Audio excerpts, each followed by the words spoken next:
Everyone is dogpiling on Xbox for their Game Pass increase. But what if I've told you that they did the math and it looks like this? This projection was done with the data that is already available. In other words, this graph is very close to reality. If you want to see just the conclusion, you can jump to the timestamp.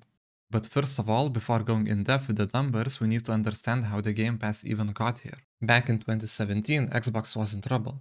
The Xbox One had stumbled, PlayStation was miles ahead, and Microsoft needed something bold. The answer was Game Pass.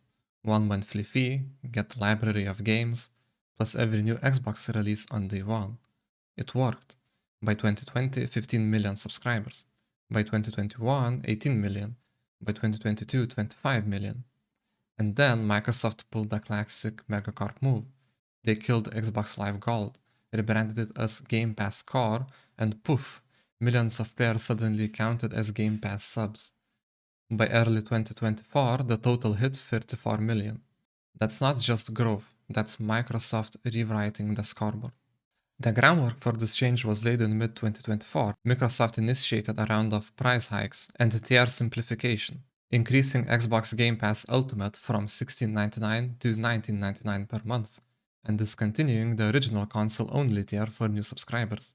In its place, the new Game Pass Standard tier emerged at $14.99 per month, notably excluding day one access to new first-party releases. This initial move was calculated effort to funnel the majority of the console user base, which data suggested was already heavily concentrated in the Ultimate tier toward the more profitable, feature-rich offering. This inclusion of major titles like Call of Duty Black Ops 6 as day one incentive for Ultimate subscribers underscored Microsoft's commitment to using blockbuster content as the primary driver for its top-tier plan. The video game industry's shift toward subscription models, heralded by the immense success of Xbox Game Pass, was initially celebrated for its consumer-friendly value proposition. Yet the recent successive price increases and comprehensive tier restructuring of the service, particularly the significant jump in flagship Ultimate tier, reveal a critical pivot in Microsoft's strategy, a move from aggressive customer acquisition to revenue extraction and long-term financial sustainability. Analyzing the recent changes in 2024 and 2025 shows a clear, if controversial, pattern of increasing costs directly correlated with expanded but strategically compartmentalized content and features. The more seismic shift arrived in late 2025, which saw both a rebranding of the lower tiers and a striking 50% price increase for Game Pass Ultimate, now reaching $29.99 per month. The former Core and Standard tiers were renamed to Essential and Premium, respectively, with the Essential tier retaining the lowest price point, $9.99, and the Premium tier remaining at the previous standard price, $14.99. PC Game Pass also saw substantial hike. This restructuring was coupled with a robust addition of content and technical upgrades intended to justify the premium cost of Ultimate.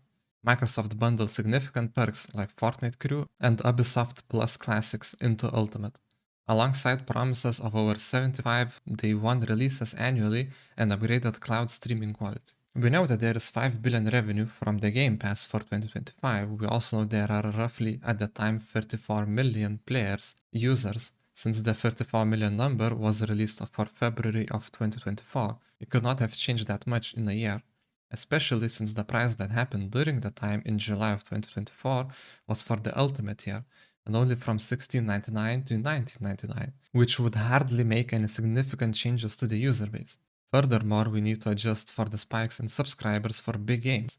However, the only bigger notable game that month was Persona 3 Reload, which launched on Game Pass February 2, 2024, and it has sold over 2 million copies worldwide as of late July 2025. Yes, it's popular, but less so than some other games like Call of Duty or Battlefield. For perspective, Call of Duty Vanguard released in 2021 and has sold over 30 million copies. Now, if you just divide the revenue with the player base, you have what an average person spends.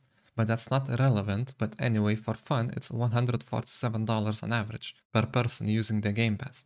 Now we also have the PlayStation data for its user base distribution, which is about 20% of their subscribers are in the premium tier. If we apply the distribution to Xbox, we get $5.71 billion revenue. Seems reasonable. Now let's see what happens if we adjust the user base to force it to match the 5 billion revenue using user base distribution. Ultimate 20%, Standard 5.3%, Core 74.7%. The distribution might seem a bit off, but here's the catch. There was an analysis by Ampere on the distribution, and it's a reputable source. Ampere analysis is generally considered a highly credible and trusted source within the media, technology, and gaming industries. They are frequently cited by major publications like IGN, GamesIndustry.biz, and Tweaktown for their market data and forecasts. Their lead analysts like Piers Harding-Rolls are often key speakers at industry events. Ampere estimated that 74% of Game Pass console users subscribe to Ultimate, with the remaining 26% spread across the lower tiers. Now, this only refers to the console players, but even so, we can reasonably estimate that because the data is the same, it's reasonable to think that the same analysis was done. And even if not, I think we got a pretty clear picture here. So now, if we apply the new data of the price hike, we get this. Funnily enough, if we account for the decrease of the Ultimate tier because it's too pricey, now the assumption is that players will get the lower tier pass, which means we get the data that looks like this. As we can see, the Ultimate tier is 11.6%, which is almost half less than before, and the Standard is up by 3.4%, and Core is only up by another 5%. The distribution was offered as the best distribution after the price increase by ChatGPT. If we follow the data and apply, we get this data. This is probably what Xbox was looking as well, as they get an increase of 200 million or so, which is only 4%, but probably in the end it will grow, and so it's also an investment in the future given that the players who use the service don't find a better replacement and are kind of forced to keep using it. Now the analysis did not account for the decreased player base, so if we account for that, this is what we get. As you can see, if the player base decreases even by 15%, Xbox goes into minus up to $500 million. Now this 34 million number is for the year of 2024, and it's reasonable to think it will keep increasing year by year, even though probably most of the people in gaming either won't get the pass or already have it, given that let's say it increases only bit by bit. As you can see, if the player base decreases even by 15%, Xbox goes into minus up to $500 million. Now this 34 million number of the user base is for the year 2024, and it's reasonable to think it will keep increasing year by year, as there are more gamers every year, even though probably most of the people in the gaming industry either won't get the pass or already have it. Therefore, let's say it increases only bit by bit, which leads us to this. Now, given that the player base has a churn of up to 15%, meaning players take a pass only for some months rather than a full year, with modest estimations, we get this. Xbox actually loses money on this change compared to 2024 if they have a bigger churn rate than 10%, which is worrying. As you can see, even with the increase in player base, which is unlikely given the backlash, it still doesn't really make sense. Xbox must have been really confident in their user base keeping the pass, even with the price increase. If that's the case, then they are very loyal and the player base only increases year by year, we get up to $500 million more revenue.